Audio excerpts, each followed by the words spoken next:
Mesdames, Messieurs, bonsoir. Alors on le croyait mort, mais non, il bouge encore.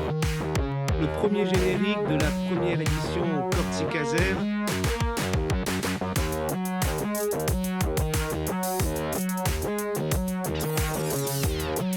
Nous sommes des gens infréquentables.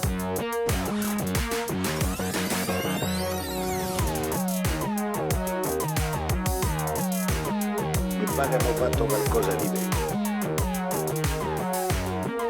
Ça y est, nous y sommes. Saluto a tutti, ringraziabili di seguire noi per questa prima occhiata di Lanada. Saluto a voi, Sébastien. Saluto bene, iniziamo a mercoledì società di un mese. E stasera parleremo di religione ed un avvenimento maggiore accaduto questo mese scorso con la creazione intanto che cardinale di Monsignor Bustillo fermerà quantunque vescovo di Corsica una riconoscenza maggiore per il suo impegno e la sua presa di posizione, ma di noi per l'isola Sana bulteremo un altro fervore che l'ha accompagnato in Roma e anche in Corsica. Parleremo di nuovo di un altro avvenimento a visita del Presidente della Repubblica Emmanuel Macron in Corsica e il suo discorso che apre la porta a un'autonomia, discorso salutato da maggior parte degli eletti fuori degli indipendentisti. E per parlare di tutto questo e di tant'altro affare qui il nostro invitato, il cardinale Bustillo.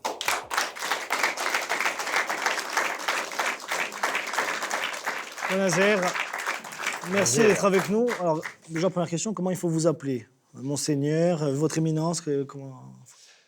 Sentez-vous libre. Hein. Moi, je porte un nom, François Bustillo. Après, le titre, quand on est évêque, c'est Monseigneur. Et après, quand on est évêque, c'est ou Monsieur le Cardinal, à la française, ou Éminence, plus à l'italienne, ou à la corse. Je sais pas. Donc, qu'est-ce qu'on fait, du coup? Comme on veut. Je vous laisse être créatif. Il est capable de vous appeler FX à la fin de l'émission, donc... C'est pas mal. Allora, siete stato creato cardinale 10 settembre scorso da Papa Francesco in Roma a 54 anni, nato in Pampeluna, un paese basco spagnolo, si è introdotto presto al seminario locale a 10 anni e poi dopo impegnato in dei francescani a 17 anni, partite in Italia, in Padù per essere formato, andate in Lourdes, in Narbonne, in dove avete fatto prede in 94 e poi a 52 anni, vescovo d'Ajaccio e di Corsica, c'était en mai 2021. Alors vous êtes issu d'une famille de propriétaires, vous aurez pu avoir une autre destinée. Comment est venue cette vocation?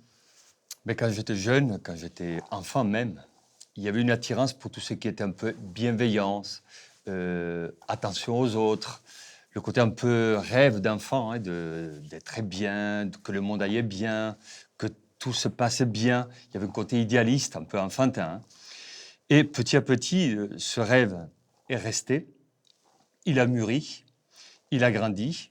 Je me suis formé, j'ai fait une formation comme tout le monde, d'abord au lycée, après à l'université. Et cet idéal ou ce rêve d'un monde meilleur est resté toujours à moi. Et même aujourd'hui, à 54 ans, je rêve d'une Corse meilleure, d'un monde meilleur, d'une église meilleure. Alors, vous avez eu une ascension d'une fulgurance remarquable, quand même. On va revenir sur cet épisode. Comment vous avez appris que vous alliez être créé cardinal? Ben écoutez, le pape ne m'a pas téléphoné. Et je ne savais rien. Je n'étais pas préparé. Et en sortant de la messe à la cathédrale à Ajaccio, je sors de la messe, je vais chez moi à l'évêché, je suis tranquille dans mon évêché, il faisait très chaud. Un coup de téléphone du cardinal Mamberti, en Corse, et il me dit « Félicitations ». Je dis « Félicitations, c'est pas ma fête, c'est pas mon anniversaire ». Il s'est trompé. Il me dit « Vous êtes cardinal ». Je dis « Pardon, moi ?» Et le 9 juillet, comme ça, j'étais un peu étonné. Il me dit « Mais je suis sûr, j'étais là, j'ai entendu le pape, il vous a nommé cardinal. » Bon, donc je dis, je regarde sur le site du Vatican, il n'y a pas encore la liste. Alors j'attends un peu parce que c'est un peu... je commence à recevoir des messages, je me dis, mais c'est vrai, c'est pas vrai, je n'ai pas vu mon nom, c'est un peu comme Saint Thomas, je voulais voir la liste et mon nom. Et après, quand certains, le cardinal Aveline, le nonce m'ont téléphoné, je me suis dit, ça doit être vrai, mais c'est un peu brutal. Parce que quand on est évêque, il y a un timing. On se prépare, on nous prépare. Il y a un côté secret, discret, mais il y a une préparation. Quand on est cardinal, le pape sort à la fenêtre, il dit, dans ma liste, il y a François Bustillo, et je me retrouve cardinal d'une manière rapide, immédiate. Je n'ai pas eu le temps de négocier, mais vous étiez sûr? Est-ce que vous avez fait le bon choix? Rien. je me retrouve cardinal. Donc c'est l'aventure, c'est une surprise à la pape François, mais comme je le dis souvent, il faut la vivre avec confiance et avec détachement. Est-ce qu'on connaît désormais la charge que vous donnera le pape? Il me l'a dit, alors il m'a mis, alors normalement un cardinal est conseiller du pape. Alors on est conseillé personnellement s'il nous le demande, autrement on est conseillé parce qu'on fait partie d'un dicastère. Un dicastère, c'est une forme comme un ministère. Alors moi, il m'a mis dans le dicastère du clergé. Donc les prêtres, la formation des prêtres, la gestion des prêtres et l'accompagnement des prêtres. C'est quand même une lourde charge et une confiance que vous êtes apportée. Oui, en plus, moi je connais bien, si vous voulez, le côté ou l'Europe occidentale. Je ne connais pas l'Afrique, je ne connais pas l'Asie, je ne connais pas l'Amérique. Ou je la connais d'une manière très rapide et cosmétique. Et là, quand je vais aller à Rome, je vais découvrir comment les prêtres vivent en Amérique, en Asie, en Afrique. Donc pour moi, ça va être une découverte intéressante, une aventure, je trouve, intéressante pour élargir ma vision. Pour le moment, elle est eurocentrée. Il faudra qu'elle soit un peu plus universelle. Alors, vous avez vu que cette émission est bilingue, o corso Gabide è imparato italiano, vous nous l'avez dit. Est-ce que vous pensez que cette langue doit être plus diffusée dans la société, y compris au sein de l'Église de Corse? Écoutez, une langue est une richesse pour un peuple. Pour l'humanité, une langue est liée à une culture. Donc, il faut faire la promotion de culture. Garder une langue, faire la promotion de la langue, signifie recevoir un patrimoine et donner une continuité à ce patrimoine. Dans l'Église, nous travaillons aussi pour le missel et pour pouvoir célébrer la messe en langue corse. C'est un projet, c'est un désir. Après, je négocie avec Rome parce qu'il y a une procédure aussi pour que ce soit accepté. Autrement, on peut faire du bricolage, mais il vaut mieux qu'on fasse les choses d'une manière digne et juste. Donc, faire la messe ou célébrer la messe en langue corse, les prières en langue corse, est une bénédiction. Ce n'est pas une entorse à la culture ou à l'universalité de l'Église, mais au contraire, c'est une grâce, c'est une chance pour un peuple. Une langue est toujours une richesse. Alors, vous avez fait l'actualité, on sait que vous suivez aussi l'actualité, ma avere un riassunto di ciò che si è passato questo mese scorso con su zapping fatto da Lionel Lugiani e Rosanna Cesari. Dopo parecchi mesi di mosse, i personali di maternità di ospedale hanno fatto valere a Zozarga fin do greva. La maternité de Porto Vecchio sera maintenue et confortée. Et je veux que Bastia dispose dans les prochaines années d'un centre hospitalier à la hauteur des besoins des habitants. À 2h30 au mieux de chacun des hôpitaux de Bastia et d'Ajaccio, la clinique de l'Hospedale gardera tous ses lits d'accouchement.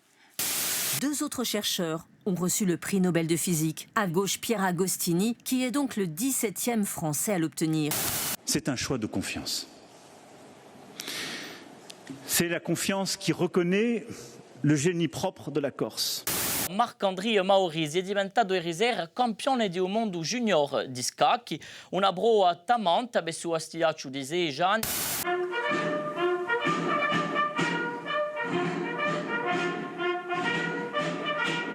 Falavano i 5 pion e mitragliavano. E imparemmo che erano già stati già 2 morti qui e che c'erano sotto le combe. Une offre 2 fois moins élevée que sa concurrente corse. C'est ce que proposerait Volotea, la compagnie aérienne opposée à Air Corsica et son partenaire Air France dans l'appel d'offres pour la délégation de services publics. Au nom du Père et du Fils et du Saint-Esprit, Amen. Et bonne route. En clair, 50 millions d'euros de compensation financière contre 96 demandés par Air Corsica. Une dalle tout simplement éventrée, des murs et des fenêtres soufflés. Voici les images impressionnantes de cette maison prise pour cible à Villanova. La tyrannie, l'étendard sanglant élevé, l'étendard sanglant élevé. Des actions revendiquées ce matin par le FLNC dans un communiqué laconique mais au message clair. Nous n'avons pas de destin commun avec la France. Avranchavur. Entendez-vous dans les campagnes, pugiles ces féroces soldats. Le derby entre l'ACA et le Sporting prévu lundi prochain au stade François Coty, une rencontre qui pourrait se tenir sans les supporters bastiens. Une hola, le pape n'est plus très loin, le vélodrome bouillonne. quand la papa mobile arrive enfin, l'émotion culmine. Oh là là là là. 18 ans que l'ACA ne s'était pas imposée sur sa pelouse dans un derby contre le SCB. Ça valait bien, cette communion-là. Vainqueur en 2023, Philippe Pietri, Henri Lacroix, Dylan Rocher avec le trophée. Je les aime bien, vraiment, je les aime. Pourquoi? Parce que c'est le pape. Alors on a vu beaucoup de ferveur, on vous voit aussi beaucoup, de partout, et beaucoup de gens qui vous accompagnent. Vous êtes un peu une rockstar en fait. Mon Dieu. En fait, on me voit... Appelez-moi Pierre. On me voit souvent, les médias ont beaucoup parlé. En fait, il y a eu un facteur qui c'est l'histoire et c'est la vie. J'avais prévu de publier le livre, mais je n'avais pas prévu d'être cardinal. Donc, alors, au mois de septembre, le pape arrive, on publie le livre, je suis nommé cardinal et créé cardinal. Donc, ça fait beaucoup de facteurs. Alors, il est normal qu'il y ait un peu la mousse qui monte, on me voit partout. Après, je pense qu'il faut passer du domaine un peu extraordinaire d'un point de vue médiatique à la vie ordinaire. La vie de tous les jours, avec mes réunions, mes rencontres, mes visites au village, le reste. Alors, le livre, c'est ce livre Entretien avec Nicolas Diat et Edgar Peñapar, le numéro 3 du Vatican. On en reparlera tout au long de cette émission, bien entendu.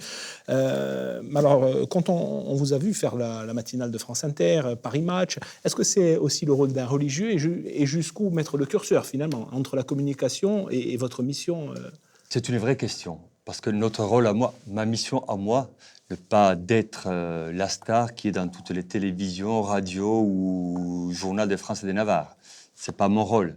Mais en même temps, il y a un livre, il y a un message qu'on veut faire circuler. Moi, je trouve que ce message est juste, opportun et ajusté pour notre société. Parler d'unité, je pense que ce n'est pas banal. Quand on voit la violence idéologique par les réseaux sociaux, un peu partout, moi, je me dis, parler d'unité est important. Alors, si je suis invité et je peux véhiculer un message d'unité, d'apaisement pour la société, moi, je me dis, pourquoi pas? Après, il est évident que ma mission n'est pas d'être dans tous les plateaux. Ma mission, c'est de visiter mon peuple, être à côté de mon peuple et aider mon peuple à grandir. Alors on a vu qu'il y a eu aussi le derby corse au football. Vous êtes habillé en rouge et blanc maintenant. Vous avez posé avec le maillot du Sporting. Vous étiez pour qui? Est-ce qu'un père va dire je suis pour mon fils ou pour l'autre? Non, on ne choisit pas entre ses enfants. Je ne vais pas me créer des ennemis. Mais moi, je pense au contraire. Le sport, je pense que c'est une chance pour la société. Parce que ça crée, vous l'avez dit dans votre reportage, l'unité, une certaine communion. Et alors, c'est une manière aussi ça n'a pas toujours été le cas. Il y a aussi beaucoup de tensions entre les supporters. Bon, c'est du sport, donc il y a le côté force, le côté passion, c'est normal. Mais c'est un domaine où on peut se retrouver d'une manière qui n'est pas violente, mais qui est symbolique et qui est unique. Moi, je pense qu'il faut favoriser quand même le sport dans notre société. Alors, ci sono stati attentati, 31 attentats revendiqués par le FLNC. Quel est le message que l'évêque de Corse, aujourd'hui cardinal, peut délivrer aux poseurs de bombes? Écoutez, d'abord, l'impression immédiate, c'est la tristesse. Il s'agit des actes violents. Quand on parle de violence, dans le mot violence, il y a le mot viol. C'est-à-dire, on touche à la dignité, on touche à l'intimité des personnes. Quand on démolit une maison, on fait du mal. Il y a un acte de force. Alors, donc, le premier signe que je reçois et que je donne, c'est la tristesse. Le deuxième, ce que je crois, que puisque nous sommes des êtres civilisés, ce n'est pas par la voie de la force qu'il faut agir, mais par la voie du dialogue. Platon le disait, la voie de la force est le propre des animaux, la voie du dialogue est le propre des hommes. Alors, quand il y a des problèmes, il y a des questions qui ne sont pas ajustées dans la société, je pense qu'il est important qu'on puisse dialoguer. On a des élus. Les élus sont élus par un peuple et pour un peuple. C'est là qu'il faut favoriser, réparer ou intensifier le dialogue. Alors, riparleremo di politica da qui a poco, ma voltiamo non all'avvenimento religioso di vostra creazione come cardinale e ci porterà in dello sguardo di un mese.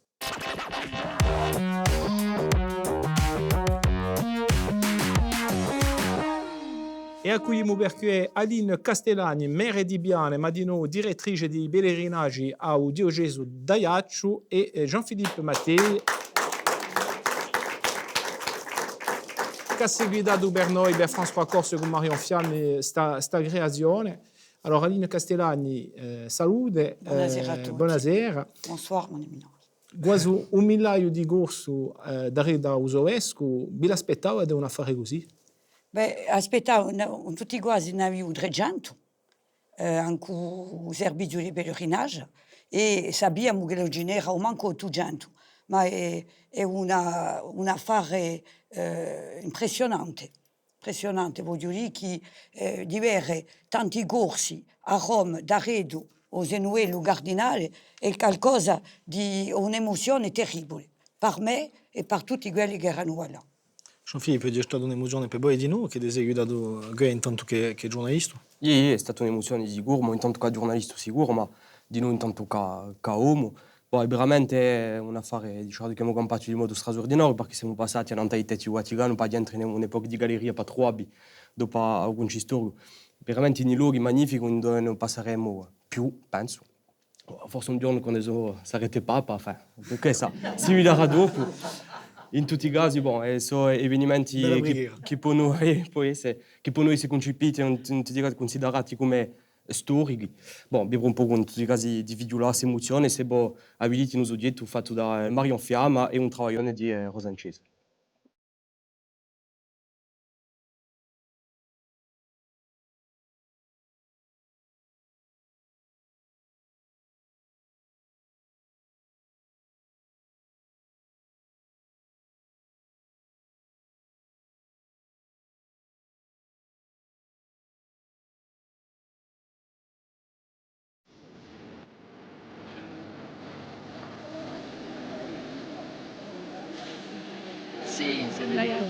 De la cathédrale. È un'emozione, una gioia per me e per tutta la Corsica di vedere che quasi 1000 persone sono venute a Roma per sostenere il nostro cardinale. Di dove nidi? È un avvenimento unico, storico e una dimensione spirituale universale. Siamo commosi quantunque, voilà, avevamo già un cardinale corso, Mamberti, e faccio che per noi è una grande gioia.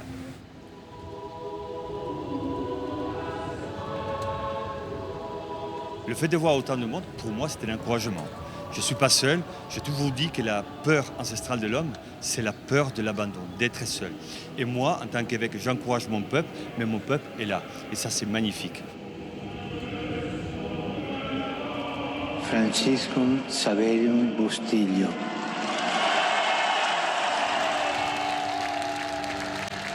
Il Papa ha scelto un francescano, so che lui è di più piccolo. Il Papa vuole mostrare che questa piccola isola di Corsica nella Mediterranea può dire al mondo la bellezza dell'amore. In nomine Patris et Filii et Spiritus Sancti. Je vous avais dit qu'on les entendrait, les Corses. Ils sont là pour dire leur joie et accompagner Monseigneur François Bustillo, l'évêque d'Ajaccio. Quand on est place Saint-Pierre, on dit mon nom. Il y a une clameur de Corses qui sont là et des amis de Narbonne et d'ailleurs qui sont venus pour me dire « on est avec vous ». Donc ça m'a beaucoup touché d'un point de vue affectif et d'un point de vue spirituel.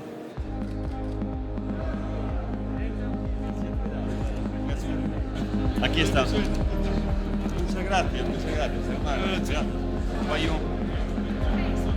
Il m'a fait la concurrence. Félicitations. Anche quello che crea un'amica si è obbligato a essere commossi dalla prudenza di luoghi, di religione, di avere e dunque siamo stati numerosi oggi la fortuna di seguire, a accompagnare Monsignore Bustillo e tenuto caro assai nella Corsica Casana, nella Stro e dunque veramente abbiamo campato una stonda prediletta.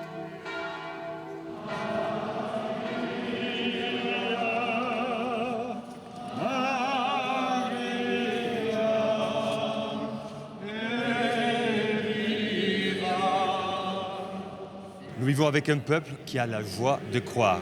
Quand on vit les processions, quand on voit les confréries, quand on voit ces manifestations publiques, mais quelque part on se dit, oui, Dieu n'est pas mort, Dieu se promène au milieu de son peuple. La Corse est une terre, une île, profondément, passionnément chrétienne. Cela n'exclut ni les autres croyances, ni les autres cultes. Cela n'interdit pas de ne pas croire. Cela n'interdit pas aux élus que nous sommes de respecter cette laïcité bienveillante.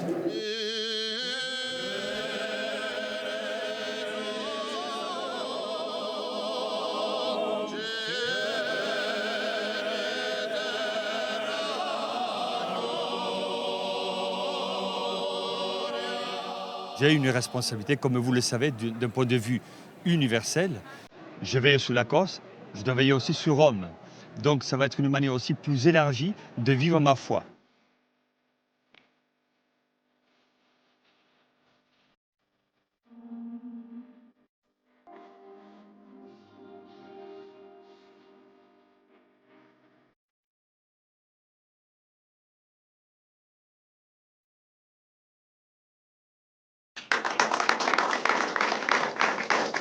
Alors, on ressent encore votre émotion en regardant ces images, dans le public également. Qu'avez-vous ressenti à ce moment-là? Écoutez, c'était un moment de joie et d'espérance. De joie personnelle parce que, en fait, Place Saint-Pierre, j'avais rien à faire d'un point de vue pratique. Quand on fait une messe, on prêche, on gère la célébration. Mais là, j'avais à vivre une célébration. Je n'avais pas une homélie à faire, ni rien à dire. Donc j'avais à recevoir. Donc c'était un moment très, très serein pour moi, et très calme. Et j'ai vécu avec beaucoup de passion l'écoute de la parole, l'écoute du pape, les gestes, le tout. Donc un moment très, très serein. Je l'ai vécu avec beaucoup de sérénité. Le pape vous a parlé de cette clameur. Quel a été votre échange à ce moment-là? Alors, pas pendant, parce que vous avez vu qu'il s'est arrêté à un certain moment, il s'arrête. Et après, le lendemain, je l'ai vu en audience privée, et je l'ai dit après à la messe, il m'a dit, mais les Corses, ils étaient là. Je dis, mais on les a entendus. Il m'a dit, mais ils ont crié, ils ont de la force. Je dis, ben oui, écoutez, c'est un peuple plein de vie. Donc, il a été impressionné. Et moi, je pense qu'un pasteur, pour un pasteur comme le pape, il insiste beaucoup sur la proximité, la présence. Voir qu'un peuple accompagne son pasteur, c'est un signe d'espérance pour lui et pour l'Église. Aline Castellani, vous étiez dans ces pèlerins qui sont partis pour accompagner Monseigneur Bustillo, votre éminence. Qu'est-ce que vous avez ressenti, vous, à ce moment-là? Beaucoup d'émotions. Une grande émotion d'être là, de voir notre cardinal, notre évêque. On est parti avec un évêque. Et nous avons eu la création du cardinal pour les Corses, pour la Corse. Et puis, je pensais aussi à ceux qui n'avaient pas pu venir avec nous, qui étaient en Corse et pour lesquels nous étions là aussi. Et ça, c'est important. Donc, une très grande émotion, une grande ferveur. Ce consistoire a vu la création de 21 nouveaux cardinaux. Désormais, le pape François a lancé aussi une grande réflexion sur l'avenir de l'Église. Un collège de 365 personnes a été désigné avec des évêques, mais aussi des laïcs. Et durant 2 ans, il réfléchira aux évolutions possibles, aux changements dans la société sur des thèmes qui sont nombreux. La place des femmes dans l'Église, la crise des vocations, le célibat des prêtres, la bénédiction des couples homosexuels, la fin de vie ou l'IVG seront notamment évoqués. Il y aura, in fine, un vote, puis le pape tranchera en 2025. Vous dites dans votre livre que ce sont des sujets qui plaisent beaucoup aux journalistes, c'est vrai aussi, mais est-il primordial de changer la doctrine pour être plus en face avec la société aujourd'hui? Mais en fait, on a beaucoup parlé du synode comme d'une révolution. Et en fait, plus qu'une révolution, c'est une réforme. C'est-à-dire on retrouve la forme, on répare la forme.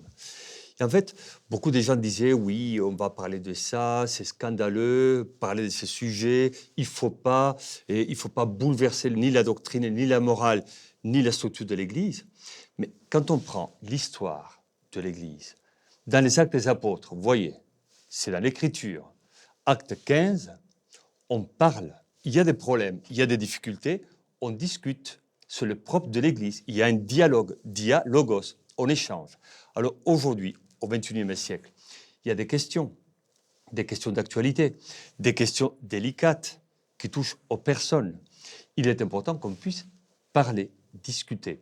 Alors, souvent, il y a une peur, à mon avis, émotive, où dès qu'on dit on va parler, on imagine qu'on va tout changer. Alors, parler signifie dialoguer, évaluer, prendre les éléments, les pour, les contre, et après décider. Mais souvent, dans l'Église, comme dans la société, on confond le devis et la commande, vous voyez. Alors on dit, on va parler d'eux, et on imagine qu'on va changer une réalité ou une autre. Moi, je pense que le synode est un temps gratuit. Ils se retrouvent pendant 3 semaines, ils vont parler. Ils vont parler les prêtres, les évêques, les cardinaux, les laïcs, les femmes, tout le monde va parler. La question de la place de la femme, ce n'est pas une question nouvelle. Moi, je vois en Corse. Moi, je fais chez moi une rencontre catéchiste. J'enlève les femmes, je reste seul. Les femmes en Corse, dans la transmission de nos valeurs, de nos principes et de l'Église, elles sont fondamentales. Moi, je vois que dans le collège des catéchistes en Corse, le 97% des personnes qui transmettaient la foi en Corse, ce sont des femmes. Donc, je suis avec elles, je les accompagne, je les encourage. Ce sont des piliers de la vie de l'Église. La question étant là de les faire devenir diacres, si possible, dans Alors, je ne sais pas si c'est l'objectif que les femmes se transforment en diacres. Alors, une des difficultés pour moi, dans la vision des femmes diacres ou prêtres, etc., c'est qu'on voit parfois une logique de pouvoir. C'est-à-dire, on voit le sacerdoce comme un pouvoir et pas comme un service. Et moi, je pense qu'il faut modifier les choses. Dans l'Église, il y a la place pour tout le monde. Il y a la place pour ceux qui veulent transmettre, mais on n'est pas tous prêtres, on n'est pas tous évêques, on n'est pas tous femmes, on n'est pas tous catéchistes. Chacun a sa place.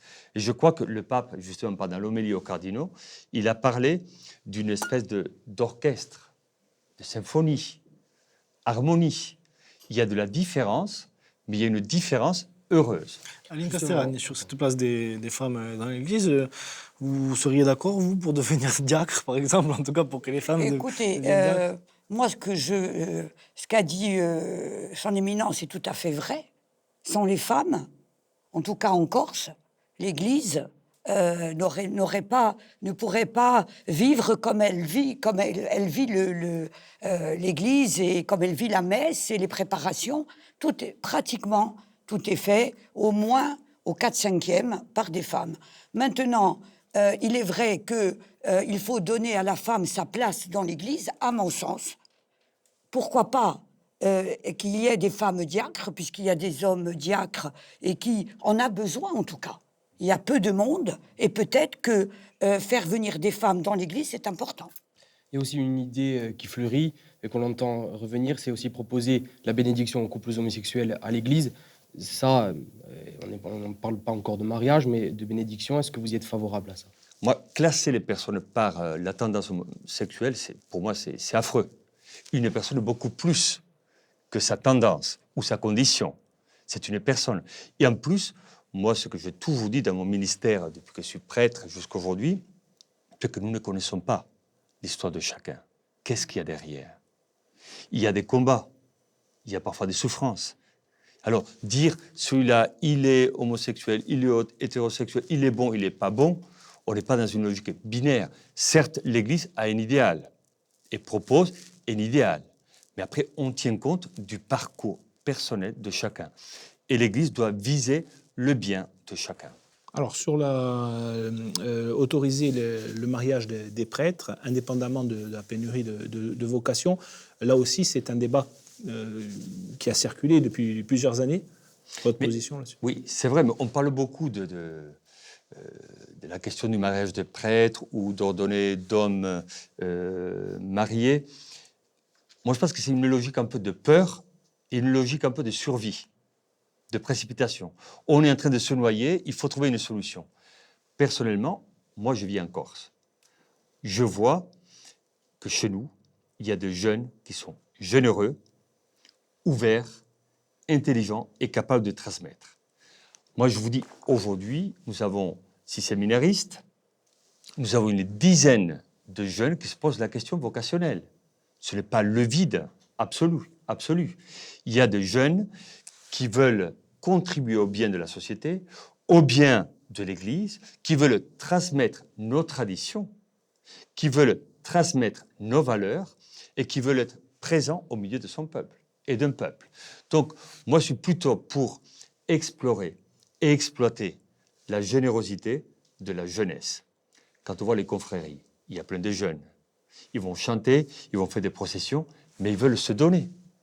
Ils veulent se donner. Je crois que je ne suis pas naïf, mais c'est mon expérience en Corse. Quand je parle avec certains jeunes, je me dis, là, il y a quelque chose quand même. Alors moi, je ne vais pas violer. Je parlais de violence tout à l'heure. Il ne faut pas violer la liberté et l'intimité des personnes. Mais on peut stimuler une réflexion. Quand je vois des jeunes qui veulent se donner, je dis, mais pourquoi pas à l'église? Alors certains partent en Afrique pour faire du bénévolat. Pourquoi pas? C'est merveilleux. Mais si tu veux te donner à un peuple, à des personnes, vous voyez, la vie des prêtres. Alors moi, je trouve que nous, pardonnez-moi la terminologie, hein, en marketing, on n'est pas très bon, et souvent, on a pleuré. On se plaint, on dit, oh là là, il n'y a plus de prêtres, il n'y a plus de séminaristes, Calimero, vous voyez, tout va mal, c'est trop injuste, on souffre. Mais on fait pitié. Et moi, je pense qu'il faut dire, écoutez, est-ce qu'on veut que dans la société, il y ait des jeunes qui sont présents au moment du baptême, au moment de l'enterrement, des jeunes qui sont présents dans la vie des gens. Il y a des communions, il y a des confirmations, il y a des enterrements, il y a des mariages. Voilà, le prêtre est là. Non pas pour gérer et diriger, mais pour accompagner, pour être présent dans la vie des gens. Ça, c'est magnifique. Vous avez parlé de réforme. Il y a un besoin de réforme dans l'Église. Il y a un sujet qui a pesé ces dernières années avec les conclusions du rapport Sauvé, notamment sur les abus sexuels dans l'Église. Alors, les personnes ont été retrouvées, les victimes et indemnisées. Est-ce que c'est une époque aujourd'hui qui est révolue? Il faut faire table rase du passé? Écoutez, moi, je pense qu'il faut garder la mémoire. C'est le propre de la noblesse d'un peuple. Il faut garder la mémoire. Il y a eu des pages sombres, tristes et douloureuses, qui ont marqué les victimes. Et quand on touche à l'intimité et à la dignité des personnes, ça marque, c'est le corps, c'est la mémoire affective, c'est l'histoire d'une personne. Donc il faut garder la mémoire. Mais en même temps, on ne peut pas dire, puisqu'il y a eu des abus, puisqu'il y a eu des pages sombres, on ne fait plus rien. On ne fait plus le catéchisme, c'est trop dangereux. On ne va pas vers les gens parce qu'ils vont penser qu'on est tous des pédophiles. Il faut quand même sortir de l'émotion. Je dis garder la mémoire, sortir de l'émotion. Mais aujourd'hui, il faut apprendre de l'histoire. Les latins le disaient, historia magistra vitae. L'histoire, la maîtresse de la vie. On apprend de l'histoire. Et on apprend aussi de l'histoire récente. Et c'est là qu'il faut aller de l'avant. Il faut aller de l'avant pour se dire, il y a eu des hommes qui ont fait du mal. Aujourd'hui, évitons le mal. C'est un principe de déontologie, un principe évangélique. Il ne faut pas faire le mal aux personnes. Nous sommes là pour faire le bien et pour faire du bien. Mais à nous d'apprendre du mal fait pour aujourd'hui éviter les pages sombres et écrire des pages lumineuses. Alors, le pape François a nommé 99 des 137 cardinaux électeurs. En cas de conclave, c'est 73% du corps électoral. En nommant, selon les observateurs, des cardinaux qui sont très à l'aise avec les changements de la société, est-ce que ça veut dire qu'on pourrait connaître, que l'Église pourrait connaître des changements radicaux? Et durables aussi. Durable. Écoutez, moi, je pense que l'Église, elle a toujours vécu des réformes. L'Église a connu la persécution pendant 3 siècles, donc on a vécu caché. Après, il y a eu une époque des splendeurs. Aujourd'hui, on vit au XXe siècle, il y a eu des moments quand même difficiles. Au début du XXe siècle, à la fin du XXe siècle, des moments complexes et difficiles. Mais aujourd'hui, l'Église doit évoluer. Et pour moi, évoluer ne signifie pas tout changer. Mais pour moi, évoluer signifie améliorer la présence de l'Église dans la société, le contact avec les gens et la proposition spirituelle de l'Église au monde. Réforme comme évolution et amélioration. Aline Castellani, quand vous entendez ça, donc notamment sur l'homosexualité, à considérer les gens d'abord comme des hommes et des femmes plutôt qu'en raison de leur orientation sexuelle, ces changements annoncés dont on a parlé, ils vous inquiètent ou finalement vous vous dites que c'est dans l'air du temps une évolution de l'Église? Moi, ils ne m'inquiètent pas du tout. Je pense qu'il faut parler de tout, Et il faut mettre tout sur la table et essayer de faire en sorte, comme l'a dit son éminence, de ne pas mettre des gens de côté. Les gens, on ne les met pas de côté, on essaye de faire en sorte qu'ils viennent. Parce que tout le monde a le droit d'être considéré, et dans la religion encore plus qu'ailleurs. Alors, il y a eu un autre grand moment de ferveur le mois dernier, avec encore un déplacement de beaucoup de fidèles de Corse à Marseille pour la venue du pape. Il a tenu un discours aussi très politique, notamment sur l'attitude à avoir face aux migrants. Finalement, beaucoup sont favorables à les aider, mais presque personne ne les veut chez soi. Est-ce que vous pensez que c'est humain? Écoutez, justement, le pape, qu'est-ce qu'il nous dit? Il ne dit pas quelque chose de nouveau, en fait, ou de révolutionnaire. Il nous rappelle l'essentiel de l'Évangile. Qu'est-ce que nous dit l'Évangile? Je prends 2 passages que tout le monde connaît. Le bon samaritain, ne pas être indifférent à celui qui souffre. Matthieu 25, j'avais faim, j'avais soif, j'étais malade, j'étais un étranger. Est-ce que vous m'avez aidé? Est-ce que vous m'avez soutenu? Donc le pape, quelque part, il nous dit, dans la Méditerranée, un berceau des civilisations, n'oublions pas l'humanité. Quand on est indifférent à l'autre, quand on oublie la compassion envers l'autre, mais quelque part, nous perdons ou nous fragilisons notre propre humanité. Donc le pape nous dit, soyez humains, vivez l'Évangile. Après, évidemment, il faut tenir compte des capacités réelles de chacun. Alors, tout le monde est d'accord sur le principe, comme vous disiez, mais après, qui les accueille? Et c'est là qu'il nous faut une responsabilité. Je pense que les autorités politiques doivent tenir compte des capacités réelles. Il ne suffit pas de dire de vœux pieux pour dire il faut, mais comment? Alors, sur il faut, on est d'accord. Mais qui? Comment? Donc, il faut toujours la logique de l'incarnation. Alors, le pape n'est pas un chef politique. Il n'a pas les moyens de certains hommes ou femmes politiques de notre société, mais il rappelle l'idéal. Après, c'est à chaque pays, à chaque réalité, de voir s'il a la possibilité ou pas de vivre cet idéal, parce que quand même, je pense que dans une société évoluée comme la nôtre, on ne peut pas être insensible et indifférent à ceux qui souffrent. Il y a une diplomatie aussi forte au Vatican, on le sait. Alors vous êtes l'auteur, on l'a dit, donc d'un livre entretien avec Nicolas Diat, entretien croisé avec Edgar Peñapar, qui est le numéro 3 du Vatican, préfacé par le pape François lui-même. Ça en dit long aussi sur, avec votre création issue d'un petit évêché, quand même, la Corse, sur votre poids, votre popularité au sein de l'Église, quand même. Mais écoutez, je me rends compte, je prends quand même la popularité avec beaucoup de chasteté. Vous savez, aujourd'hui, on dit, tiens, j'ai vu dans le Figaro l'étoile montante, mais après, on peut être l'étoile filante ou l'étoile descendante. On ne sait jamais. Hein. Je pense qu'il est important de vivre le temps présent. Quand je parle tout à l'heure de détachement, pour moi, le détachement est la capacité de ne pas se laisser emporter par une émotion disproportionnée. Je vois qu'en ce moment, tout le monde parle, plutôt d'une manière positive, mais après, je suis conscient que quand on parle, si aujourd'hui je dis des choses que tout le monde aime, tout le monde applaudit, si demain je dis quelque chose de moyen, tout le monde va me lapider. Vous voyez, donc il faut rester quand même très, très simple, très vrai, et d'un point de vue humain, je pense qu'il faut accueillir tout ce qui est peut-être positif pour, comme je disais tout à l'heure, véhiculer un message positif pour la société, pour l'Église et pour le monde, mais en sachant que, comme disait Churchill, la gloire ne dure pas. Alors on parle de vous comme d'une étoile montante, vous venez de le dire. Est-ce que le matin, en vous rasant, vous songez un jour à devenir pape? Dieu me livre, Dieu vous livre. Non. Qui peut aspirer aujourd'hui à être pape? C'est une charge tellement lourde. Bon, moi, je ne m'inquiétais pas trop. Hein. Je veux dire, aujourd'hui, je suis novice. Hein. J'arrive, au mieux de me nommer.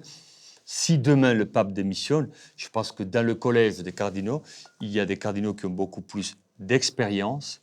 J'ai dit un jour. Un jour, on verra. Peut-être. On verra. En tout cas, ça ne m'inquiétait pas. Vous viendrez quand même dans cette émission? Ben bien sûr, je suis fidèle. Je suis fidèle.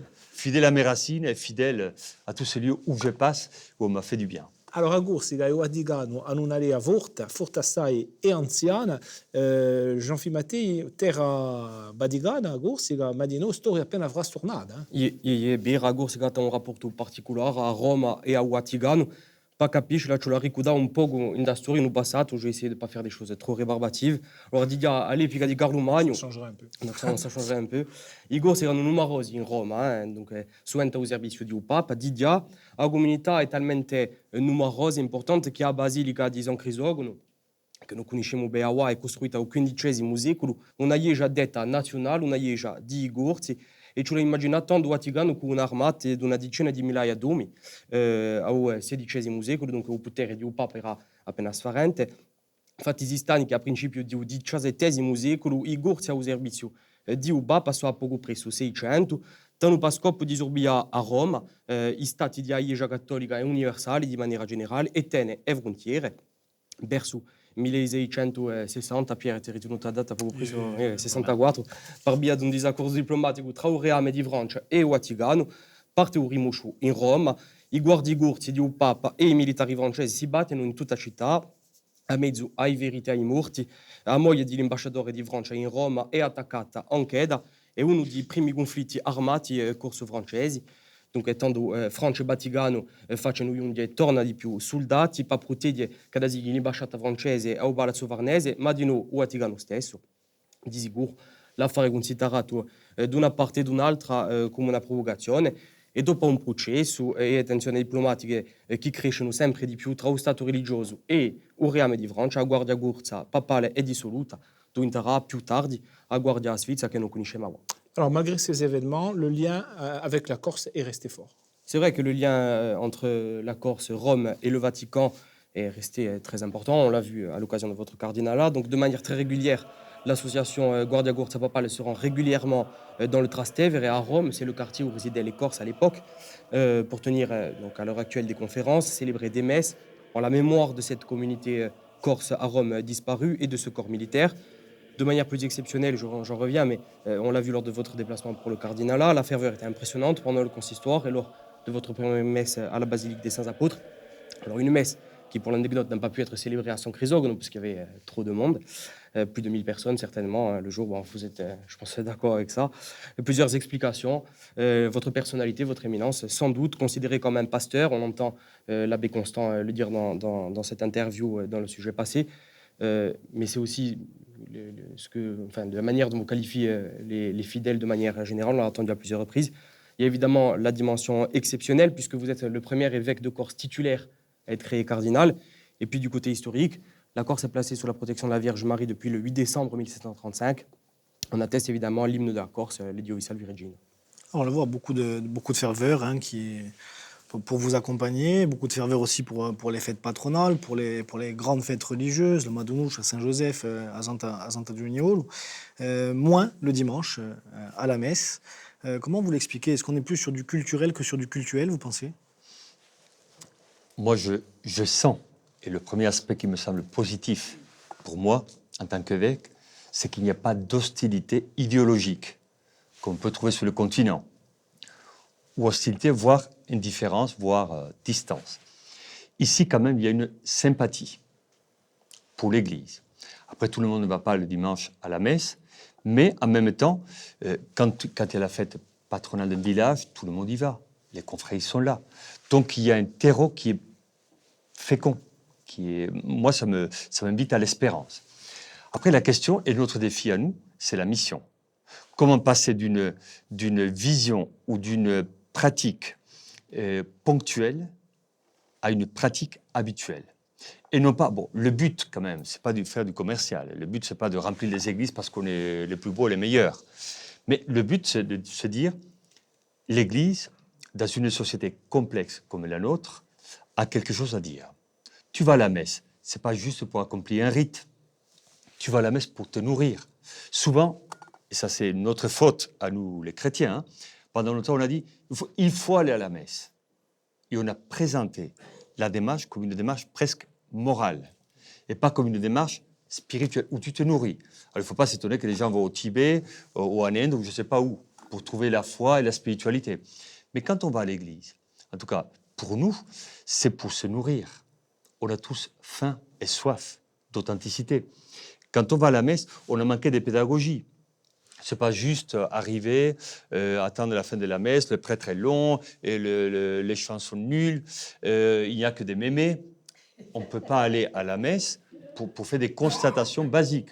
On va à la messe pour se nourrir. Alors, vous dites à ce propos dans votre livre, lorsque les églises sont pleines, pour les mariages, pour les baptêmes, pour les enterrements, c'est là que le prêtre doit être bon, trouver les bons mots, pas au sens marketing, séduire et témoigner de la solidité de sa foi. C'est ce que vous dites dans votre livre, alors qu'on a souvent entendu aussi des prêtres sermonner les gens qui venaient pour les enterrements, mais pas pour le dimanche. Donc finalement, ça veut dire quoi concrètement? Comment on peut témoigner de sa foi? Écoutez, moi je pense qu'il n'est pas très adroit, quand tu fais l'enterrement et tu as l'église pleine, de dire aux gens, ben, maintenant vous venez et vous venez pas le dimanche. Ce n'est pas le moment.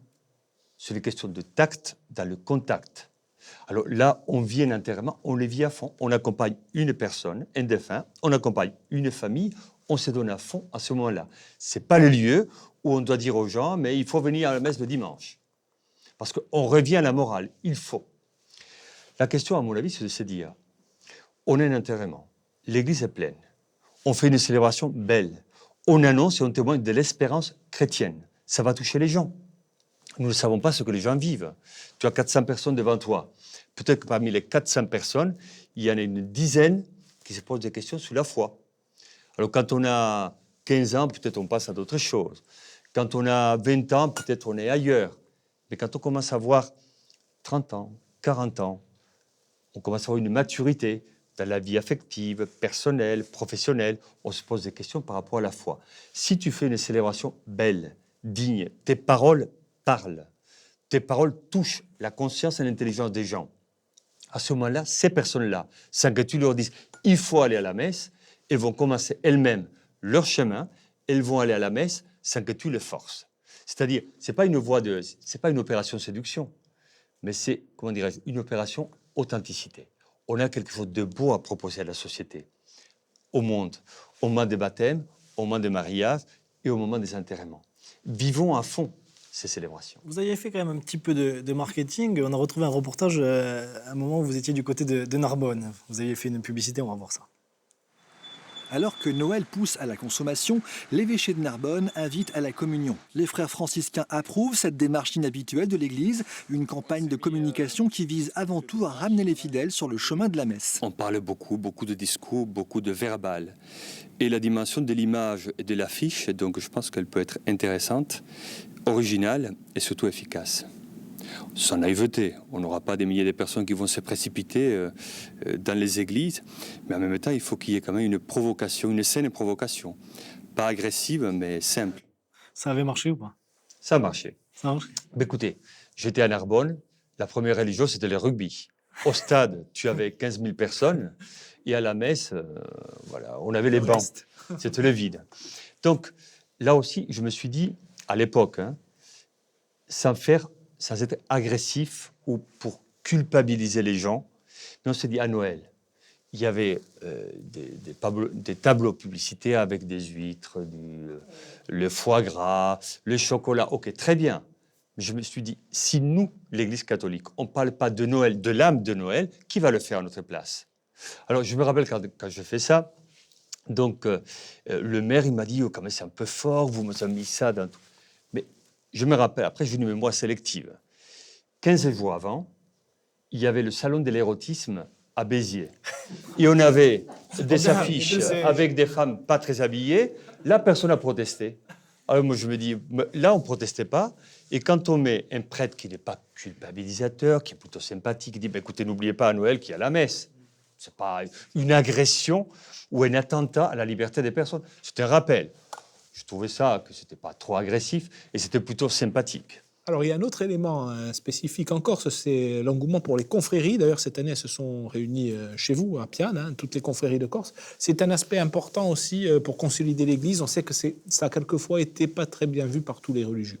Oui, eh bien, écoutez, tous les ans, le dernier dimanche de juillet, nous avons la rencontre interconfrérie à Piane. Et c'était Monseigneur Martini qui avait fait la messe. Et on a créé cette messe tous les ans. On l'a institutionnalisé. C'est très important, les confréries. C'est les jeunes. Ce que je pense, moi, Moi qui suis à la messe tous les dimanches, il y a peu de monde, très peu de monde. Et je m'inquiète, Éminence. Je m'inquiète parce qu'il n'y a pas de jeunes. Et au-delà des traditions, au-delà de la messe en elle-même, il y a aussi nos traditions, c'est-à-dire nos chants religieux que nous avons dans nos villages, qui vont se perdre. Donc il faut aller vers les jeunes, vers les jeunes parents, parce que c'est les parents qui emmènent les enfants à l'église. Il faut que l'Église aille vers les jeunes et les jeunes parents. C'est important. C'est un atout, les confréries. Alors, il y a quelques confrères dans le public d'ailleurs, mais c'est un atout, les confréries, pour l'Église. Voilà, vous me connaissez depuis le début de mon ministère épiscopal. J'ai toujours dit que les confréries, c'est une bénédiction pour la Corse et pour l'Église. Pourquoi? Parce qu'ils sont là. Parce qu'ils ont communiqué, je prêche pour ma paroisse, mais la philosophie et la pensée franciscaine à l'origine. Donc il y a la dimension de la fraternité, il y a la dimension de la solidarité, il y a la dimension de l'accompagnement. C'est humain. C'était des laïcs qui étaient proches de l'Église, proches des gens, et ils n'étaient pas indifférents à ceux qui étaient seuls, à ceux qui étaient pauvres et autres. Donc je pense que les confréries, d'abord, il faut les accompagner, il faut favoriser les liens avec les confrères, il faut les former, et je crois que je l'ai fait depuis que je suis là, et je vais les rencontrer bientôt. On va nommer, et on a nommé aussi des personnes, des diacres aussi, pour les accompagner. Moi, je me dis, les confréries, et je l'ai dit aussi au président Macron, c'est une bénédiction. Pourquoi? Parce qu'entre la base et l'autorité politique, nous avons des corps intermédiaires. Les confréries, les associations, c'est une échéance. Ils peuvent dialoguer entre le haut et les bas. Donc il faut profiter de ces présences, non pas pour les manipuler, mais pour qu'ils puissent donner et contribuer eux aussi avec leur génie propre, leur charisme propre, au bien de la société et au bien de l'Église. Alors, vous en avez parlé tout à l'heure. Dans votre livre, vous explicitez ça de manière un peu plus détaillée. Vous dites, quand vous arrivez en France, donc après l'Espagne et l'Italie, vous êtes frappé par la déchristianisation du pays et même une certaine hostilité sociale envers l'Église. Est-ce que, en Corse, vous avez dit à l'instant que c'était pas du tout la même chose, mais est-ce que vous êtes inquiet au niveau national pour cette relation entre la France et son Église? Je ne suis pas inquiet. Je me rends compte qu'il y a beaucoup d'indifférence. Moi, je pense qu'on est passé, il me semble, de l'hostilité idéologique générale à une certaine indifférence, mais on va vers une certaine curiosité. Les jeunes d'aujourd'hui ne connaissent pas l'Église. Un curé qui parle habillé comme il est avec le langage de l'Église, pour certains jeunes, c'est exotique. Ils ne connaissent plus. Voilà. Une anecdote qui m'a fait sourire, mais je vous la raconte, par rapport au décalage entre la jeunesse et la distance avec l'Église. Donc, quelqu'un a posé la question, comme vous au début, il faut vous appeler comment? Et alors, il y a quelqu'un... Je suis encore jeune, c'est pour ça. Voilà, et donc, le jeune, il m'a posé la question, d'une manière candide, parce qu'il est cardinal, comment il faut... Merci. Non, pas vous, je veux dire, ce jeune qui m'a posé la question. Il y avait quelqu'un d'autre qui avait un certain âge et qui connaissait le protocole de l'Église. Et il lui a dit, mais enfin, c'est un cardinal, on l'appelle éminence. Et le jeune, il a dit, éminence? Mais éminence, c'est pas une marque de sous-vêtements. Oui. Et donc, et là, moi, je me suis dit, effectivement, vous voyez le décalage qu'il y a entre une terminologie ecclésiastique historique et pour des jeunes qui ne connaissent pas, ils sont dans des domaines complètement différents. Alors, c'est là que je me dis, je ne suis pas inquiet. Je pense que c'est une chance que notre société occidentale en général soit loin, parce qu'à la fin, on arrive à 50 ans de vide spirituel. Et les gens cherchent. On a la voix, le savoir, le pouvoir, le faire, je le dis souvent, mais qui soigne l'être? Qui fait attention à l'autre? Vous dites que l'homme d'aujourd'hui a perdu son GPS et c'est pour ça que vous pensez qu'ils reviendront vers la religion. C'est pour ça que je pense que l'Église catholique apprend de l'histoire. On n'est pas là pour donner des leçons. On est là pour dire, tiens, nous sommes les plus beaux, les meilleurs, on va vous dire ce qu'il faut faire. Ça, c'est de la manipulation ou de la domination. Mais nous pouvons dire, écoutez, nous avons un patrimoine. Nous visons les biens des personnes.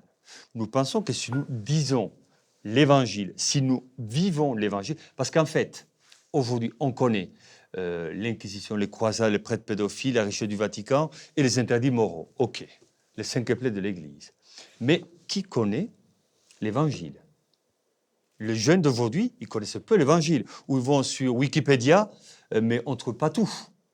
Alors, je pense que parler de l'Évangile, l'Évangile est un idéal magnifique quand même. Quand on dit, en tout cas pour moi, je pense que je ne suis pas un poète, mais quand on dit « aimez-vous les uns les autres, aimez vos ennemis, pardonnez, donnez », c'est magnifique. Ce ne sont pas juste des paroles, de la sémantique. C'est un projet, c'est un idéal magnifique. Si nous vivons cet idéal, parce qu'en fait, moi je pense qu'à la racine, nous, catholiques, nous n'avons pas parlé d'amour. Parce qu'on a eu peur. Dès qu'on parle d'amour, on dit ça y est, amour, gloire et beauté, ou le côté un peu sémantique, le côté romantique, sentimental, un peu pieux. Mais l'amour, quand même, c'est la puissance de la vie. On vit tous d'amour. On parle d'amour quand on fait des mariages, mais après, il y a l'amour, c'est tous les jours. Parce qu'il y aura toujours Eros et Thanatos quand même. C'est la tradition, hein. L'amour et la mort. Et je pense que nous, quand Saint Jean dit l'amour est plus fort que la mort, et quand Saint Jean dit Dieu est amour, il a tout dit. Amour, absence de mort. L'amour, c'est la vie. Donc quand on aime, on est dans le mouvement de la vie. Et je pense que notre société a vu par les films ou par ailleurs le côté un peu romantique et sentimental, mais on n'a pas vu la puissance de l'amour qui tire vers le haut et vers l'avant. Alors, en Corse, on est loin de l'hostilité sociale décrite en France continentale, mais il y a donc cette laïcité à la Corse, vous la définissez comme assez unique et intelligente. Quand on voit, par exemple, le président du conseil exécutif, Gilles Simeone, prendre la parole dans l'église, aussi bien à Rome, mais aussi à Bastia, dimanche lors de la messe d'Action de grâce, vous comprenez que ça puisse choquer une partie de la population, ou au contraire, cette laïcité, c'est le modèle qui convient pour vous? Moi, je pense que ça peut choquer peut-être à certains sur le continent, mais personnellement, je suis convaincu que la laïcité, je dis bien laïcité, à la Corse, est une laïcité intelligente. Donc, pour moi, est modèle. Pourquoi? Parce que cette laïcité est une laïcité. Je n'évacue pas le mot laïcité. C'est une vraie laïcité. Moi, je ne me permettrai jamais de dire à un élu ce qu'il doit faire. Un élu, il ne va pas me dire ce que je dois faire. Donc, on respecte la responsabilité et la mission de chacun. Mais en même temps, dans un temps complexe comme le nôtre, je crois qu'il est responsable de pouvoir parler. Moi, je vais voir un maire dans un village.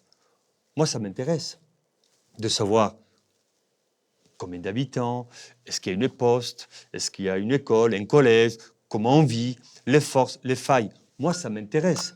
Et parler avec le maire, et même s'il m'invite au restaurant, ce n'est pas une entorse à la laïcité. C'est un moment, moi je pars et je rentre chez moi à l'évêché, content de savoir comment un village ou une réalité vit. En creux, ça veut dire que la laïcité à la française n'est pas le bon modèle. Quand on voit par exemple le président Macron qui doit se justifier de sa présence au stade Vélodrome auprès du pape. Pour moi, la laïcité à la française, elle souffre d'avoir été idéologisée. Telle qu'elle est vécue aujourd'hui, en tout cas. Celle qui est vécue aujourd'hui. Elle a été idéologisée, donc on a peur. Alors on a peur de parler, mais moi je pense que dans des périodes de crise, tous ceux qui ont l'autorité, civile ou spirituelle, doivent se retrouver, doivent parler pour ne pas oublier que moi j'étais nommé pour un peuple, comme je disais tout à l'heure, vous, les élus, vous avez été élus par le peuple. Si on oublie le peuple, on rentre dans l'idéologie. On s'éloigne, on perd la proximité et à la fin, on ne donne pas les solutions justes pour le bien du peuple. Alors vous avez parlé de laïcité idéologisée, ça marche dans les deux sens. On a une partie, on dira aujourd'hui, de l'extrême gauche justement qui récupère un peu cette question de la laïcité à des fins politiques. On a aussi d'un autre côté des partis plutôt d'extrême droite qui vont parler de valeurs chrétiennes, sans doute avec des fois le mot ou l'expression assez mal employée. Est-ce qu'il y a un réel risque de récupération politique de la religion? Et vous êtes entre ces deux tendances, on dira. Mais il y a toujours un risque de récupération. Mais aujourd'hui, je crois qu'il est opportun de parler et de dialoguer. Moi, je pense qu'il est injuste. Vous l'avez cité, l'extrême gauche, il va être plus sensible aux musulmans, il va dire attention, il ne faut pas les oublier, etc. D'autres vont être plus sensibles aux chrétiens. Moi, je pense qu'on n'est pas avec les chrétiens contre les musulmans ou les musulmans contre les chrétiens. Moi, je pense qu'il faut être juste et ajusté dans la manière dont on parle à notre société. Parce qu'un musulman, un juif, un protestant, il est là. Donc, il faut qu'il ait sa place dans la vie sociale. Mais après, c'est à nous de trouver une voie de dialogue où il n'y a pas de discrimination. On utilise beaucoup le terme de discrimination partout, sauf dans le domaine du religieux. Et dès qu'un catholique parle, ou un évêque, ou comme ça, on dit, ça y est, les évêques, ils veulent parler, dominer, imposer leur... Mais non, soyons simples. C'est à nous d'accueillir. On n'est pas dans une secte, on n'est pas dans un régime totalitaire. Écoute, un évêque parle, tu es d'accord, tant mieux, tu n'es pas d'accord, mais c'est ta liberté. On ne veut pas imposer, on ne veut pas endoctriner. Ce n'est pas notre mission. Notre mission est de véhiculer des valeurs et de dire, dans le débat social, on est en démocratie, donc il est légitime que chaque personne puisse s'exprimer. Anni Castellani si deletta, voi che ne pensate di questa laicità e di queste polemiche, soprattutto in continente, non questa questione? Io penso che non c'è mica tutta mischia. Noi in Corsica siamo portati da Ieja, andiamo in Ieja e più panchesse che in tutto il continente, questo è sicuro, come avviso, le letti, parlo di le letti. Io, una di giornalista continentale, mi ha posato la questione l'altro giorno. Come è che potete, non capisco mica, come volete essere mere e occupati di pellegrinaggio? Ho detto, ma quantunque sono una persona, posso pensare e avere una religione. Dunque c'è un poco, mischiediano un poco tutto, ma la cosa è sicura che noi siamo pochi numerosi, siamo 350.000 persone e penso che qui è un attu di giaristi paese, perché siamo pochi numerosi e a Ieja può giusto essere un poco più attenti a tutta questa gente. Et mon éminence, je pense qu'en Corse, l'Église pourrait faire beaucoup mieux. Ils sont d'accord. Voilà. Et selon vous, cette laïcité à la Corse n'empêche pas la pratique normale des autres religions en Corse, puisqu'elles sont aussi représentées sur... Mais du tout. On est en démocratie. Chaque être humain mérite un espace où il peut vivre sa culture et ses traditions. Après, je pense qu'il faut respecter, quand on arrive quelque part, on respecte les traditions d'une terre, d'un peuple. Respecter est basique. Moi, si je vais en Afrique et je ne connais pas les lieux, j'essaie de capter un peu la culture, les traditions, et je respecte. Je ne dis pas, tiens, moi j'arrive des Corses, vous devez faire comme ça, comme ça et comme ça. Non, c'est une question d'intelligence relationnelle et culturelle. Est-ce que vous pensez que ces polémiques qui existent sur le continent, notamment sur les crèches dans les mairies, le fait de fêter Noël, tout ça, est-ce que vous pensez qu'il y a un risque que ça arrive en Corse? À mon avis, pas du tout. À mon avis, je ne vois pas quelqu'un, en tout cas chez moi, dans ma commune, mettre en cause la façon que j'ai de vivre ma religion en tant qu'élu. Et je pense que, vous l'avez vu même pour d'autres choses, en Corse, on est très attaché à l'Église, mais même à l'Église, je dirais même au bâtiment qu'est l'Église. Parce qu'il ne faut pas oublier que c'est un patrimoine aussi. Un patrimoine que les élus ont la charge du patrimoine. N'est-ce pas, Éminence? Donc, nos églises sont maintenues en bon état aussi, et c'est le fait que les élus, et en Corse, sont très attachés à l'Église et via aussi au patrimoine religieux. Alors, Amashtain della politica, ma parla di visita di un presidente della Repubblica Emmanuel Macron poco fa in Corsica. Les pages seront ouvertes. Régalez-vous. Corse vient d'accéder au pouvoir régional. Par carità, de vous la fermer un petit peu. Non, vous m'avez dit tout à l'heure, il y a une jeune fille qui voulait me voir, etc. Je vais l'en faire assez comique, Allora, Robì, 3 giorni in Corsica per il presidente Emmanuel Macron, venuto a pronunciare un discorso all'Assemblea di Corsica che podria aprire la strada per l'autonomia. E è sbarcato mercoledì sera per un ribasso in prefettura con le letti Corsica, ma prima ha bussato tocca qualche mano Emmanuel Macron. Est-ce que vous allez suivre la proposition d'autonomie émise par l'Assemblée de Corse? Je ne vais pas vous dire ce que je vais faire, je vais d'abord les écouter. Et puis après, on va travailler, vous inquiétez pas. Alors bien essayé, Lionel Lujan, il a mouillé le maillot. Hein, Lionel, il a même essayé une interview longue distance de Gilles Simeoni. Une question. Vite fait. Reste ouvert. Bilingue. Au l'indomani, Emmanuel Macron a improvisé una dappa in deboy à l'évêché sans que les journalistes ne le sachent, enfin sauf nous, parce qu'on est meilleurs que les autres. Alors on ne saura jamais tout ce qui s'est dit, secret de la confession oblige. Peut-être a-t-il évoqué avec vous le discours tant attendu dans l'hémicycle à l'Assemblée de Corse. Mais ça, le jour, vous n'avez pas voulu nous le dire, vous étiez pressé. C'est bon. Je peux pas, j'ai raté l'avion. J'ai raté l'avion. Il est 11h quand Emmanuel Macron est accueilli par Marie-Antoinette Maupertuis et Gilles Simeoni. Alors il y a des sourires, beaucoup de courtoisie aussi. Monsieur le Président, bonjour. Très bien. Bon, parfait. Très belle journée. Mais aussi un peu d'appréhension sur les visages. Alors le drapeau tricolore est bien là. Hein. In dei discorsi, Gilles Simeoni e Marie-Antoinette Maupertuis hanno parlato dell'importanza di questo momento e di esso attese. E poi il Presidente ha preso la parola e a capo di 20 minuti ha detto a parola aspitata assai. Ayons l'audace de bâtir une autonomie à la Corse dans la République.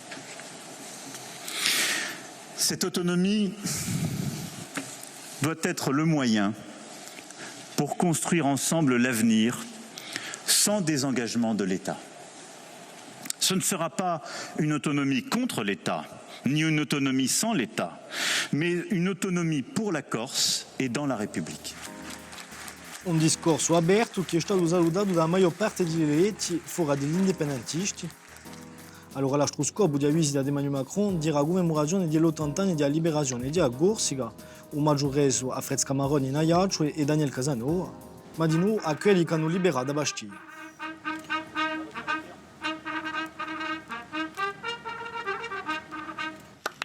È andato dopo un buon viaggio per rendere omaggio al resistente Albert Ferracci in compagnia della sua famiglia vicina a Emmanuel Macron et du maire Jean-Charles Arsouchi. Je ne peux pas, Gilles, à ce moment-là de mon intervention, oublier, et en revenant encore sur cet idéal et sur ce qui nous rassemble, qu'Albert Ferracci, en 1975, lors du procès de ton père, a été un de ces hommes politiques capables de dépasser les appartenances partisanes pour venir témoigner de ce que j'ai entendu ce matin dans l'hémicycle de l'Assemblée de Corse. La nécessité que l'ensemble des élus de cette île puissent dépasser les clivages pour respecter le suffrage universel, pour assurer le bien commun. Fabien Roussel du Parti communiste était présent tout au long de ces commémorations, tout comme Gilles Simeoni, qui a failli faire une petite bourde, visiblement réconciliée avec le drapeau tricolore. Il a même voulu en embarquer un, mais il s'est fait rattraper par la patrouille.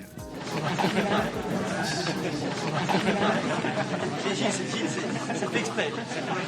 Je l'aurais pas fait, mais c'était pas. Même c'était une tête de mots. En plus, mon action, j'ai fait le coup de connerie. L'histoire de ma vie. C'est refaire au président.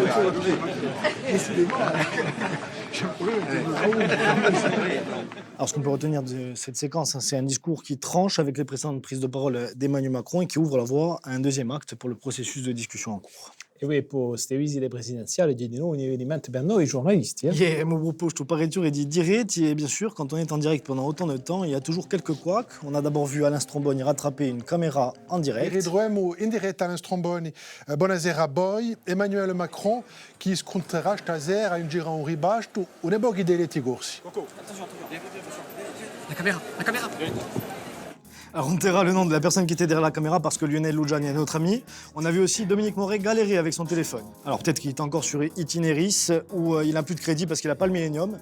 Jean-Jacques Panunzi, le sénateur, pour une réaction, Jean-Jacques Panunzi qui était plutôt opposé à une idée d'autonomie d'un pouvoir législatif et réglementaire. Oui, alors oui. Allô? Oui, alors nous sommes avec Jean-Jacques Panunzi, effectivement. La liaison a été mauvaise jusqu'à présent. Jean-Jacques Panunzi, une réaction. Bon, la connexion entre Frédéric Danès et Jean-Vitus Alberti n'était pas franchement meilleure. Di un cambiamento. Di un cambiamento. Sento di è possibile. Sento di è possibile. Sento di è possibile. Sento di è possibile. Per dire, C'est réalisé sans trucage, une résonance digne des plus belles églises de Rome. On vous a aussi vu, Jean-Philippe Mattei, il est très perturbé. Oui, Pierre, Emmanuel Macron est en train d'arriver à la collectivité. Il est en train d'arriver à la collectivité. Il est en train d'arriver à la collectivité de Corse, pardon, Emmanuel Macron. Alors, on s'est demandé pourquoi vous étiez si perturbé, et puis on s'est souvenu sans doute un petit traumatisme d'avoir des véhicules qui passent dans votre dos, Jean-Philippe. Nous sommes au col de Vitsavone, vous le voyez, il neige. Alors vous allez assister juste maintenant au passage d'un des 2 chasse-neige qui parcourent et on se l'est pris dans la bouche. Allora, nemica stata complicata solamente per i giornalisti, i consiglieri di Leletti di sono stati castigati e modo avere qui con Anna Ducru di Uscagno di Gilles Simeoni. On n'a pas trop compris pourquoi elle faisait tous ces grands signes, peut-être pour aider l'équipage du président de la République à atterrir, on ne sait pas.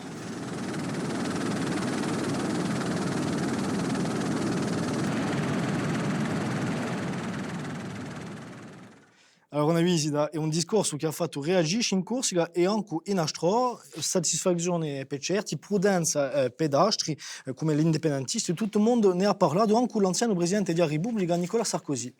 C'est pas parce que vous donnez l'autonomie à la Corse que vous réglerez le problème.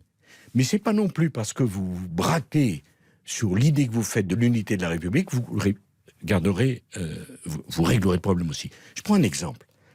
En Corse, au village, les grands-parents parlent aux petits-enfants en corse. Comme au wa, babé. Monsieur, commandez-moi. Pascal. Alors, vous avez parlé de ce peuple, vous en parlez depuis le début de l'émission, à quelqu'un qui a pris, lui, le soin de ne pas en parler, en tout cas en ces termes, c'est le président de la République, sans doute pour des raisons politiques et constitutionnelles. Il est passé vous voir à l'évêché, ce n'était pas prévu officiellement, en tout cas c'était hors presse, avant d'aller à l'Assemblée de Corse. Il a repris vos paroles sur le génie corse. Vous avez parlé d'un génie corse qui a besoin de liberté, qu'il fallait explorer et exploiter. Que vous a-t-il répondu ? Écoutez, moi j'ai senti, c'est la première fois que je parle tranquillement avec lui. Je l'avais vu avant, mais d'une manière un peu rapide et protocolaire, bonjour, au revoir, ça va, il faut qu'on se voit, etc. Et là, on a pu parler, on a pris le temps. Moi j'ai senti qu'il était à l'écoute. Et pour moi, pour un politique, pour un chef d'État, il est important qu'il puisse écouter. Si on n'écoutait pas, on ne donnait pas les bonnes solutions. Moi, je pense que si tu arrives en Corse pour dire, voilà, vous devez faire comme ça, comme ça, comme ça, alors qu'on ait des idées, c'est légitime. Mais d'abord, tu écoutes. Et je crois qu'on est en démocratie. Et le propre de la démocratie, c'est d'écouter toutes les sensibilités, toutes les tendances, et après, c'est de faire l'unité. Moi, je l'ai senti à l'écoute. Et cela m'a semblé positif. Vous avez fini par louper votre avion, du coup ? Non, je ne l'ai pas loupé. Parce que je devais partir... Pour tout le protocole du cardinalat, je devais partir très vite. Donc, je n'ai pas loupé l'avion. Quand vous parlez de votre peuple, c'est le peuple chrétien de Corse ou pour vous, le peuple corse existe ? Écoutez, moi, je suis évêque. Moi, je suis la tradition et la théologie biblique. Et vous le savez, dans la tradition biblique, le peuple est lié à une terre. Et si on passe de la tradition biblique à la tradition grecque, je le dis souvent, le drame que les Grecs disaient à leur époque, c'est quand si un peuple perd son âme, disaient les Grecs, l'instinct est partout et la raison nulle part. Donc, il faut qu'un peuple garde son âme. Et moi, je crois que la tradition biblique nous dit un peuple, une terre, un destin. Je crois que c'est tout à fait biblique. Alin Castellani si desta eletti pendente parecchi anni all'Assemblea di Corsica con certe intervenzioni assai arrabbiate, poi l'autonomia non è mica un affare. No, non è mica un affare. Non sono mica nazionalista, cosa sapete. Che sapete? Mica stasera che è diventato autonomista. So che dico io è che non ho mica paura delle discussioni che si aprono e che devono aprirsi. Ma voglio io cose concrete. Voglio sapere che si può fare per niente, per sapere se per un diamante, per impieghi, per tutto il resto, e i corsi, le peuple corse. Le peuple corse, de poser la question à l'éminence, le peuple, mon éminence, je pense que c'est le peuple de Dieu dont vous parlez. Parce que moi, qui suis réponses, républicaine, moi, non, mais moi qui suis républicaine, pour moi, le peuple, une nation. Moi, je ne suis pas autonomiste, je suis corse avant tout, je suis française. Donc, pour moi, le peuple, il n'y a qu'un peuple, c'est le peuple français. Après, il y a les Corses. Moi, je suis corse e sono corsa distinto, non c'è mica problema. Ma l'autonomia, come li vogliono i nazionalisti, di tutta maniera. Quali sono parecchi, Voilà, di tutta maniera. Ciò che non ci sentiamo una volta per tutte, l'ha detta Nicola Sarkozy. Non è mica perché Bodà dell'autonomia, che della tutta la regola, o non è mica di lì, sono repubblicano, la Repubblica, che non fa cose. Cioè che tutti insieme giungiamo a fare cose, ma non c'è mica a voler essere indipendentista, questo da fare un po' mica andare. Alors, vous aviez pris la parole déjà à un autre moment de tension, hein, c'était autour de l'agression mortelle d'Ivan Colonna, donc en mars 2022. Vous dites à ce moment-là votre compassion pour la famille, mais aussi comprendre la colère. Et vous dites aussi que sans justice, pas de paix, et sans pardon, pas de justice. Des paroles qui appellent au dialogue à la fois les jeunes qui étaient dans la rue, mais aussi qui s'adressent à l'État. Est-ce que vous pensez que c'est aussi le rôle d'un évêque de porter cette parole? Alors, souvent on m'a dit, vous avez fait de la politique. Je ne fais pas de la politique. Ce n'est pas le rôle de l'évêque. Par contre, étant évêque, donc responsable spirituel d'un territoire, je ne suis pas indifférent à ce qu'un peuple, une société vit. S'il y a un moment de tension, de violence et de division, moi, évêque, je ne peux pas rester comme un spectateur pour dire « Oh, soyez gentils, on n'est pas la maternelle ». On peut avoir des paroles d'autorité, et quand je dis d'autorité, je ne dis pas de pouvoir, de paroles qui vont essayer d'apaiser et pas d'anesthésier la société. Je crois qu'il est important que chaque réalité, les politiques, c'est leur domaine, hein, et c'est leur responsabilité, ils ont été élus pour cela. Mais peut-être d'autres réalités culturelles, associatives, spirituelles, qui puissent dire une parole pour contribuer au bien commun. Donc, on m'a dit que j'étais très politique, ce n'était pas du tout le but de ma démarche. Le but, c'était de contribuer activement à apaiser la situation sociale en Corse. Alors, ces paroles que vous avez prononcées en mars 2022, comme l'étape du président de la République au diocèse lorsqu'il est venu, ça montre aussi le poids que vous avez en tant qu'évêque de Corse et maintenant cardinal. J'ai le devoir de la parole et d'une parole responsable. Parce que quand on dit oui dans la vocation religieuse, qu'on soit franciscain, prêtre, évêque ou cardinal, on dit oui à un idéal qui est beau et qui vise le bien, je le dis souvent dans cette émission, le bien de tous. Donc, j'ai un poids. Si ce que je dis est sensé, tant mieux. Si ce que je dis est nul, on va me le dire et on va m'aider. Moi, je ne suis pas prétentieux, je ne suis pas Dieu, mais moi, je pense que dans ma vision de la responsabilité spirituelle, il faut contribuer. Il est trop facile. Aujourd'hui, dans la société, on dit les politiques sont tous pourris. Trop facile. Tout le monde se plaint parce que tout va mal. Mais engage-toi, parle, agis, fais quelque chose. Alors là, tu contribues au bien de la société. Et donc, moi, évêque de Corse, moi, je dois contribuer à ma manière. Je ne vais pas sortir une loi, mais je peux rappeler quand même des valeurs qui ont du sens et qui vont viser le bien de tous. Alors pourtant, ça n'a pas toujours été le cas. On est remonté dans nos archives. Il a fallu remonter jusqu'à 1980 et c'était à l'époque Monseigneur Thomas qui avait pris la parole au moment des événements dits de Basilica Fèche entre les polices parallèles du SAC et les nationalistes et des tensions très importantes avec des morts. Monseigneur Thomas avait interpellé le ministre de l'Intérieur de l'époque sur le plateau de TF1 en duplex. On regarde un extrait. Si vous pouvez, et je sais que vous ferez tout pour cela, je vous supplie, au nom de tous ceux qui vivent à Ajaccio et en Corse, quels qu'ils soient, encore une fois, de penser d'abord à la vie humaine plus qu'à la légalité, oui, j'ose le dire, car une légalité compromise quelques moments, c'est grave, je le reconnais, je ne suis pas pour qu'on l'oublie, mais des morts, c'est définitif. Je veux dire avec déférence à Monseigneur Thomas qu'à partir du moment où un pays cède aux preneurs d'otages, il connaît l'engrenage de la violence. Alors, ce face-à-face est très fort, hein, avec Christian Bonnet, ministre de l'Intérieur. On est pleinement dans le rôle d'un évêque et c'est comme ça que vous concevez les choses. Mais moi, je pense qu'il est important, dans les situations critiques, nous ne pouvons pas nous limiter à constater ou à pleurer. Parce que souvent, on est très bon en analyse, on est moins bon en synthèse. Et moi, je pense que quand il y a une situation difficile, compliquée, où il y a des personnes, où il y a des vies qui risquent d'être touchées, je pense que là, il faut agir. Moi, je pense qu'on ne peut pas et on ne doit pas s'habituer à la mort et aux morts violentes. Il faut éviter. C'est pour ça que je suis intervenu quand Yvan Colonne est décédé, quand il est mort, quand sa famille a souffert. Moi, je dis, il ne faut plus de morts.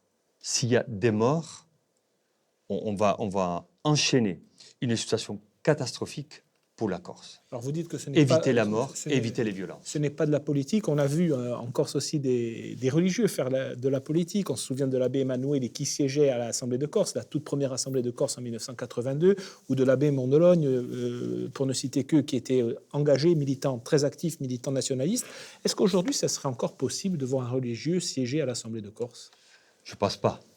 Je ne pense pas parce qu'aujourd'hui, là, il y a une évolution politique et même administrative. Donc, je pense qu'il faut, là, quand on parle de laïcité, une laïcité saine. Voilà, quand on est prêtre, on est pour tous. Quand on est élu par un parti, on va avoir la sympathie de certains et on va être détesté par les autres. Donc, un prêtre ne peut pas être avec les uns contre les autres. Donc le matin, vous ne songez pas à devenir président de l'exécutif un jour? Non plus. Du tout. On aurait votre deuxième de liste, par contre. Hein, voilà. Allez, on n'a pas demandé dans quel groupe, hein, le prêtre. Hein, parce que... Oui, non, mais enfin, ça serait pas... On ne voit pas, on ne peut pas avoir un prêtre qui est affilié à un parti. Déjà qu'il y a peu de monde dans les églises, alors là, on ne sait plus ni, moi. Alors, il y a une dimension quand même très politique lorsqu'on est cardinal. Le Vatican, ça reste un État avec une diplomatie importante. Alors, elle n'est peut-être pas ce qu'elle était, on l'a vu au XVIIe siècle. En tous les cas, il y a plusieurs conflits qui agitent le monde. L'Ukraine, dans la bande de Gaza. Quel est le message et le rôle que peut jouer l'Église dans ces conflits? Alors, on a vu, le pape François a déjà pris parti. Hein. C'est un rôle de médiation. Nous n'avons pas un pouvoir politique ou militaire, mais pas diplomatique au sens propre. Mais nous avons un devoir de médiation pour favoriser la paix dans cet lieu. Quand on parle de la Russie, de l'Ukraine, d'Israël, l'Église, elle est partout. L'Église catholique, elle est universelle. Donc on a des évêques qui sont là, on a des catholiques qui sont là, donc on peut favoriser une entente avec des territoires. Peut-être le pape ne connaît pas un évêque ukrainien, mais il sait qu'il y a une présence. Donc on peut créer des ponts et des liens pour apaiser les esprits et pour calmer les conflits. C'est une chance de l'Église catholique. Elle est universelle, elle est partout. On a, je ne dis pas un réseau, ce n'est pas le terme, mais on a une présence des catholiques partout dans le monde. Donc quand il y a une situation conflictuelle, il faut utiliser le génie local pour se dire qu'est-ce qui se passe. Comment vous voyez, vous qui étiez là, ce conflit? Alors on arrive bientôt à la fin de cette émission. Juste une question, est-ce que vous allez pouvoir réussir à concilier votre rôle d'évêque ici, votre rôle de cardinal à Rome, ou est-ce que ça va être trop important? Écoutez, il faut être sportif dans la vie. Hein. Donc moi je me dis... Vous êtes jeune, donc ça peut passer. Jeune, vous savez, à mon âge, il y a beaucoup de gens qui sont grands-parents. Hein. Mais moi je me dis, aujourd'hui, il est compatible d'avoir le souci pour le local, et donc pour mon diocèse. Moi, j'étais nommé. Mon alliance, c'est pour la Corse. Voilà. Après, quand je suis cardinal, je tiens compte aussi de la dimension universelle. Alors, dans la responsabilité que le pape m'a confiée, il est compatible de garder le 95% de mon temps ici et un temps aussi pour Rome. Comment cette émission va évoluer? Je n'en sais rien. Jusqu'à quand? La question est jusqu'à quand? Vous espérez? Femme de peu de foi. Alors ne travaillez pas trop. Non, mais écoutez, moi je suis pour la... Bon, vous le savez, moi quand on s'engage, on s'engage. Et moi je suis pour donner. je suis là, je me donne à fond. C'est ici que je dois donner. Je sais qu'on vous l'a déjà demandé, mais est-ce que vous allez demander au pape de se rendre en Corse? Ben écoutez, moi je pense que tout est possible. Hein. Faites-le venir à Piane, hein. Déjà. J'ai d'autres lieux. J'ai d'autres lieux. Écoutez, moi je pense qu'on a des Vous pouvez lieux. l'inscrire sur la liste des électeurs à Piane. Oui. Ah, parce que sinon, il va. Non. Non, écoutez, moi, je pense qu'il est possible. Alors, le pape, en ce moment, vous l'avez entendu, il est fatigué. Après le voyage, pour les JMJ, pour Marseille et pour la Mongolie, il était très fatigué. Donc, il se calme côté voyage. Après, on va voir. Moi, je pense qu'il est tout à fait légitime qu'on puisse lui dire de venir en Corse. Après, le comment, le quand et le où, à voir. S'il vient en Corse, c'est déjà pas mal. C'est bon. Je me remettrai. Allez, on reparle de votre livre juste avant de conclure. Le cœur ne se divise pas, préfacé justement par le pape François. Écoute, Yavin, dit émission et merci, éminence. Rien à voir avec les sous-vêtements, ça va. D'avoir été notre invité pendant 7h30 d'émission. Merci à vous, Aline Castellane et Jean-Philippe. Merci pour tout ce que vous faites au quotidien, même les petits couacs en direct, c'est pas mal. Grazie a tutto il mondo in deu pubblico di se venuto con noi, grazie a voi che ci avete seguito e con l'occhiata bulterà da qui a un mese. Buonasera.